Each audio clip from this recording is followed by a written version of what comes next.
Hello friends, welcome to my channel truth of share market. तो कल last में एक मूवमेंट आया एंड अगर हम बात करें कुछ ज़्यादा ही इन्फ्लो हुआ इन सम स्टॉक्स लाइक कोचिंग शिपयार्ड की बात कर लूँ, आईसीआईसीआई बैंक की बात कर लूँ, कोटक महिंद्रा बैंक की बात कर लें। कई स्टॉक्स में यानी 13 स्टॉक्स में काफ़ी ज़्यादा इन्फ्लो हुआ है ना। एंड उसके रिगार्डिंग कल एक न्यूज़ आई है कि FTSE में रीबैलेंसिंग हुई है, कुछ स्टॉक्स में ऐड हुए हैं और कुछ एग्जिट किए हैं। ठीक है, तो जो स्टॉक्स किसी इंडेक्स में यानी लंदन के इंडेक्स है, तो इस किसी इंडेक्स में जब ऐड होते हैं तो क्या होता है, लोग बाग अगर सेफर साइड भी चल रहे हैं तो वो इंडेक्स में इन्फ्लो करते हैं। इंडेक्स में इन्फ्लो करेंगे तो क्या होगा कि इंडेक्स के सारे स्टॉक्स में इन्फ्लो होता है ना, तो उसका बेनिफिट होता है। अब हम देख लेते हैं कि क्या चीज़ें हुई हैं, है ना।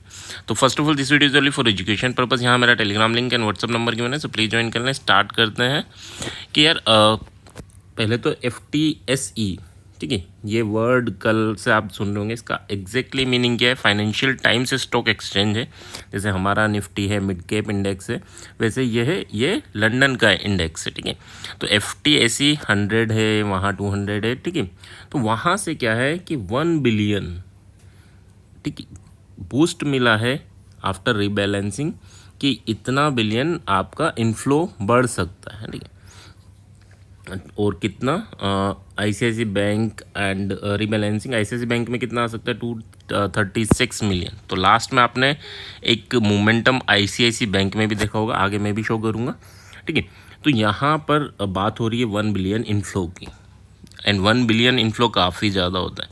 कौन कौन सी इंडस्ट्रीज़ हैं जिनमें ये इन्फ्लो हो सकता है, या FTSE इंडेक्स जो financial times stock exchange index है लंदन का, तो उसमें कौन कौन से उन्होंने ऐड किए हैं या कौन कौन से ऑलरेडी थे। ठीक है, तो अभी जो ऑलरेडी जो थे ICICI bank, Kotak Mahindra bank, Aditya Birla capital, Tata technology. ठीक है, तो ये इंडेक्स में अभी भी हैं, यानी ये पहले भी थे और अभी भी हैं। ठीक है, बस इनका वेट बढ़ा दिया गया है।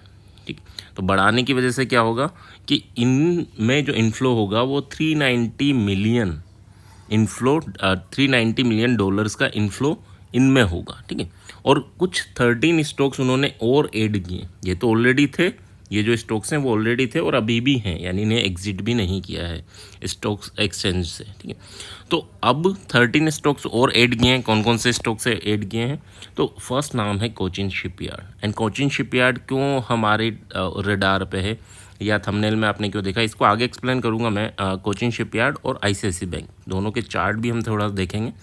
कोचिन शिपयार्ड अपने हाई से 40-50% डाउन हो चुका है, एंड यहाँ से कल 10% बढ़ा है।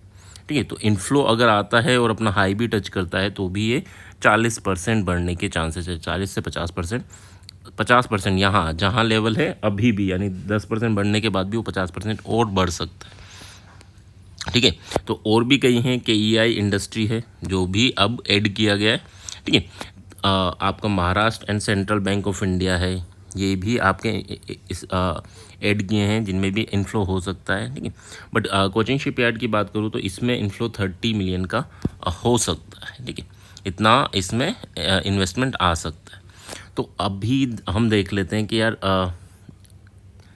ICICI बैंक ने कल किस वे में परफॉर्म किया। क्यों परफॉर्म किया, क्योंकि FTSE एक्सचेंज में उसका वेटेज अप हुआ है और 490 मिलियन की एंट्री और हो सकती है और इन्फ्लो आ सकता है उसमें। तो लास्ट ये जो 2 कैंडल है 15 मिनट की, तो यहाँ से लेकर यहाँ तक, यानी ऑलमोस्ट ये अगर मैं देखूँ तो 4% का मूवमेंट किस टाइम पे हुआ, केवल 3 से 3.5 तक के बीच में। तो अच्छा खासा मोमेंटम मिला है। क्यों मिला है, बिकॉज ऑफ दैट न्यूज़। अब क्या है, जब तक ये इस लेवल के जहाँ से मोमेंटम आया, यानी इस लेवल के ऊपर है, तब तक कोई दिक्कत नहीं है, और ऊपर जा सकता है। जब इसके नीचे आएगा, यानी अगर मैं बात करूँ 1295 या 96, ये लेके चलना। वैसे 1300 के अराउंड ही है, बट हाँ, जब तक इसके ऊपर है तब तक ये और ऊपर जा सकता है। ठीक है, इन्फ्लो अगर चलता रहा तो। हाँ, ग्लोबल मार्केट में करेक्शन आया तो नो डाउट वहाँ पे भी सेल ऑफ होगा और वहाँ पर भी, वहाँ की वजह से भी इसमें प्रेशर बनेगा। बट जब तक ये इस लेवल के ऊपर है तो कोई दिक्कत नहीं है। ठीक है, अब इन्फ्लो आया है तो यही नहीं हो जाए कि हाँ अब तो भगता ही रहेगा। क्योंकि ग्लोबल मार्केट भी गिरते हैं और जब गिरेंगे तो वहाँ के सारे स्टॉक्स में सेलिंग प्रेशर भी जनरेट होता है। तो जब ग्लोबल मार्केट में कोई चीज़ें ऐड होती हैं या वहाँ पर होती हैं तो उन ग्लोबल मार्केट के फॉल से हमारे मार्केट में भी उन पर प्रेशर रहता है। इस चीज़ को भी ध्यान रखना है ना। ऐसा सच नहीं है कि केवल हमें वन साइडेड ही सोचें। तो यहाँ पर तो हमने देख लिया कि यार ये एसएल के साथ हम काफ़ी बड़े टारगेट के लिए सोच सकते हैं, बट जब तक ये एसएल के ऊपर है, जब तक 1290-96 के ऊपर है, तब तक कोई दिक्कत नहीं है। नेक्स्ट अगर हम बात करें, so that is our Cochin shipyard. Cochin shipyard क्यों चूज़ किया? क्योंकि ये हाई लेवल से यहाँ तक काफ़ी अच्छा फॉल दिया है और कल के टॉप 10% गेन के बाद भी अगर यहाँ से देखूँ टॉप से, कल के टॉप से लाइफ टाइम हाई की बात करूँ तो तब भी 60% और ऊपर जा सकता है, यानी 1800 से 2900 जा सकता है, ठीक है, 3000 जा सकता है। ये तो टॉप अचीव करने की बात, एंड इसके बाद भी कितना जाएगा वो पता नहीं, ठीक है। तो यहाँ तक की पॉसिबिलिटीज़ है, बट हाँ ये जो कैंडल है उसका लो आपका एसएल होना चाहिए, इस चीज़ को ध्यान रखना। अगर इसको एसएल के साथ लेके चलें, यानी 5-10% के एसएल के साथ लेके चले, तो फिर हम सोच सकते हैं गलती से नीचे जाए तो फिर हमें एग्जिट भी करना है, क्योंकि ग्लोबल सिनेरियो में प्रेशर भी उसी वे में बनेगा, ठीक है। अभी तक सब चीज़ें पॉजिटिव है, दैट डजंट मीन कि हाँ यार ऊपर ही जाना है, हम तो बस बाय करके बैठ जाए। बाय करके बैठ सकते हैं, बट साथ में इस एसएल के साथ, ठीक है। वैसे भी ये एजुकेशन पर्पज़ से आप अपनी स्टडी करें, अपने एनालिसिस करें, एंड फिर उसमें इन्वेस्टमेंट के बारे में सोचें। बट हाँ न्यूज़ क्या है एंड किस वे में ये परफॉर्म कर सकता है, तो 60% अभी ऊपर जाने की पॉसिबिलिटीज़ और हैं, एंड साथ में ये एसएल होना चाहिए जो 10-12% का हमारा बनेगा। आई होप यहाँ तक चीज़ें क्लियर होंगी, क्यों कहाँ इन्वेस्टमेंट हो रहा है, किस वे में हो रहा है, ग्लोबली क्या चीज़ें चल रही हैं, थोड़ा इन चीज़ों को समझ के चलो, है ना। तो शायद बेटर इन्वेस्टर्स बन पाएंगे, है ना।